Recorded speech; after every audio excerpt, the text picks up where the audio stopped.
వ్యతిరేకిగానే పరిగణిస్తామన్నారు మంత్రి పొన్నం ప్రభాకర్. తెలంగాణ వ్యతిరేక పార్టీలతో బీజేపీ పొత్తు పెట్టుకుని ఎన్నికలకొస్తే తెలంగాణ ప్రజలు బుద్ధి చెబుతారని వార్నింగ్ ఇచ్చారు.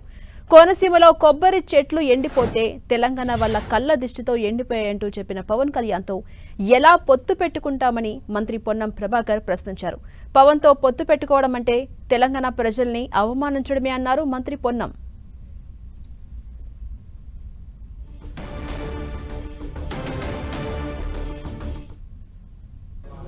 తెలంగాణ పట్ల పూర్తిగా చులకన భావంతో మాట్లాడి తెలంగాణ వేర్పాటువాదంగా చూపెట్టినటువంటి పవన్ కళ్యాణ్ గారు కోనసీమలో కొబ్బరి చెట్లు ఓడిపోతే తెలంగాణ వాళ్ళ కన్న దృష్టితో ఓడిపోయినటువంటి పవన్ కళ్యాణ్ గారు తెలంగాణలో అభ్యర్థులు పెడుతూ భారతీయ జనతా పార్టీ తోటి పొత్తుగా ఎన్నికల ప్రచారం కొనసాగిస్తాడంటే ఇది పూర్తిగా తెలంగాణ ప్రజలను అవమానపరచడమే.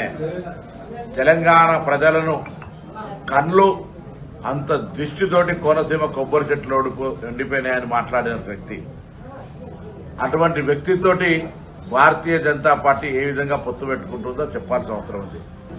పవన్ కళ్యాణ్ కొండగట్టుకు రావచ్చు పోవచ్చు, దానికి ఎవరు కూడా అభ్యంతరం లేదు. కానీ మా కళ్ళతో కోనసీమ కొబ్బరి చెట్లు ఎండిపోయినాయనా లేదా తెలంగాణను వ్యతిరేకించిన అంశం పట్ల తెలంగాణ ప్రజలు ఎప్పుడైనా నిన్ను తెలంగాణ వ్యతిరేకంగానే చూస్తా ఉన్నారు.